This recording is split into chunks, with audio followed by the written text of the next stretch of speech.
ইবলিস মুআল্লিমুল মালাইকা ছিল কিনা, অর্থাৎ ইবলিস ফেরেশতাদের শিক্ষক ছিল কিনা। কারণ এই কথাটি আমরা অনেকেই শুনে থাকি, আমরা অনেকেই বলেও থাকি যে ইবলিস মুআল্লিমুল মালাইকা। তো আসলে এই কথাটি সঠিক কিনা এই বিষয়টা একটু আপনাদের সাথে শেয়ার করবো ইনশাআল্লাহ।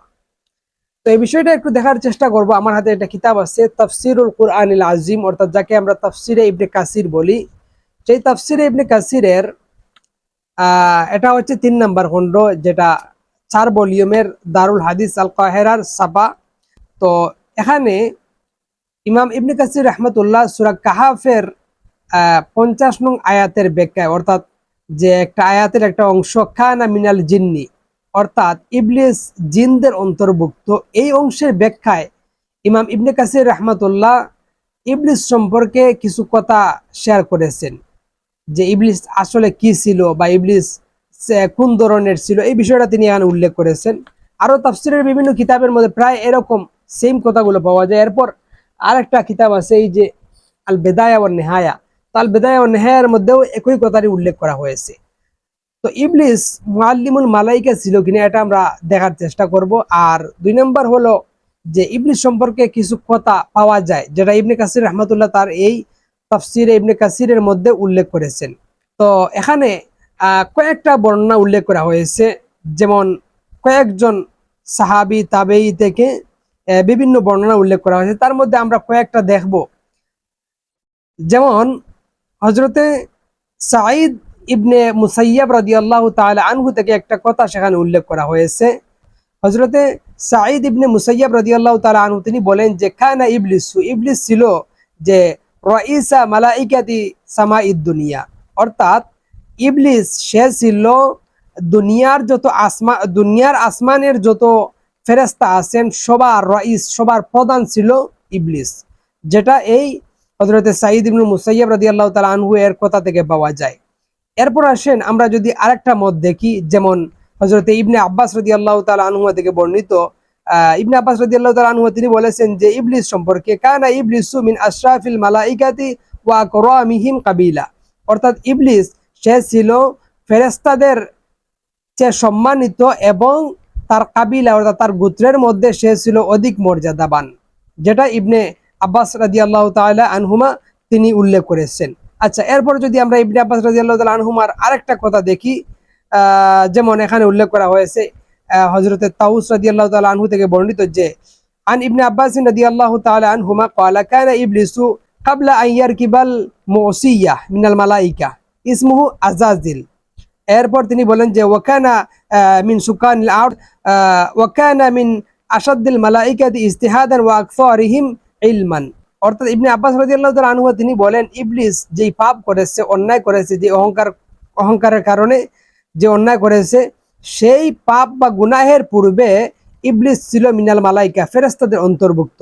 তার নাম ছিল আজাজিল, সে জমিনে বাস করত এবং সে ইজতিহাদের কারণে, অধিক পরিশ্রমের কারণে সে ফেরেশতাদের চাইতে অনেক ঊর্ধ্বে ছিল এবং ইলিমের কারণেও সে অনেক ঊর্ধ্বে ছিল। সুতরাং এখান থেকে দেখা গেল যে ইবলিস সে ছিল ফেরেশতাদের চাইতে অনেক সম্মানিত এবং সে ফেরেশতাদের অন্তর্ভুক্ত ছিল। এরপর যদি আমরা আরেকটা মত দেখি, যেমন ইবনে আব্বাস রাদিয়াল্লাহু তাআলা আনহু থেকে বর্ণিত যে ইন্না, অর্থাৎ ইবলিস সম্পর্কে তিনি বলেছেন যে ইন্না মিনাল মালাইকাতি কাবিলা মিনাল জিন ওয়া কানা ইবলিসু মিনহা, অর্থাৎ ইবনে আব্বাস রাদিয়াল্লাহু তাআলা আনহু তিনি বলেছেন যে ইবলিস ওই ফেরেশতাদের একটা আলাদা একটা গোত্র আছে যার নাম হলো জিন। এরপর তিনি বলেন ওয়া কানা ইবলিসু মিনহা, আর ইবলিস ছিল ওই জিনদের অন্তর্ভুক্ত। তার মানে দেখা গেল যে এখানে বিভিন্ন কথা বলা হয়েছে, যে কেউ বলেছেন যে ওই ইবলিস ফেরেশতাদের অন্তর্ভুক্ত, কেউ বলেছেন ফেরেশতাদের আরেকটি আলাদা গোত্র, কেউ বলেছেন ফেরেশতাদের চাইতে সম্মানিত, কেউ বলেছেন দুনিয়ার আসমানের ফেরেশতাদের চাইতে উত্তম। এরপর আরেকটা কথা যেটা সহিহ সনদে উল্লেখ করা হয়েছে হযরত হাসান বসরি রাহিমাহুল্লাহ থেকে, যে তিনি বলেছেন মাকানা ইবলিসু মিনাল মালাইকাতি তরফাতা আইনিন, অর্থাৎ ইবলিস 1 সেকেন্ডের জন্য বা কোনো সময়ের জন্য সে কখনো কি ছিল না, ফেরেশতাদের অন্তর্ভুক্ত ছিল না।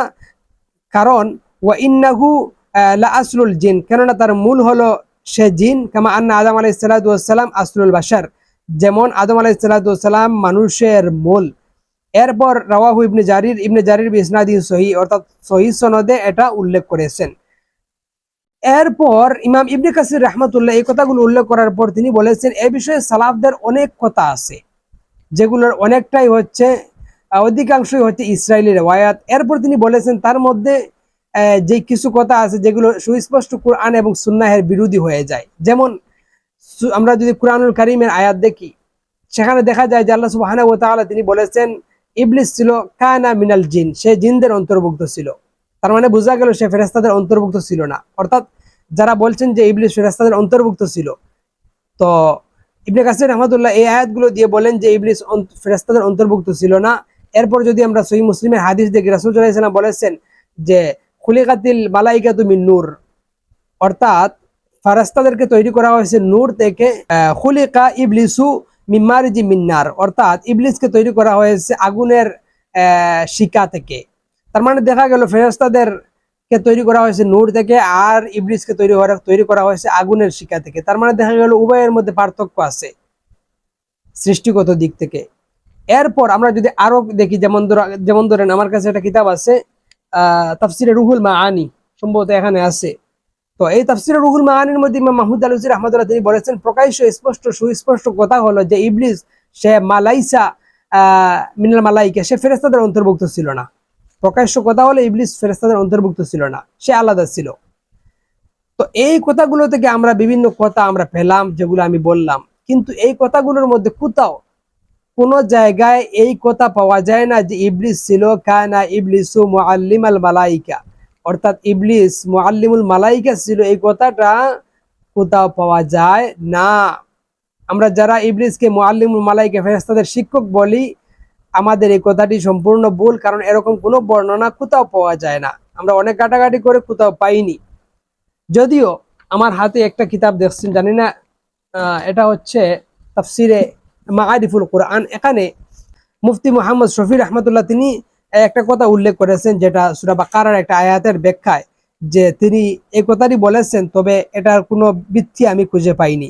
যে একথা প্রণিধানযোগ্য যে ইবলিস তার অসাধারণ জ্ঞান ও প্রজ্ঞা গরিমার দৌলতে ফেরেশতাদের শিরোমণি ও উস্তাদ বলে আখ্যায়িত হয়েছিল।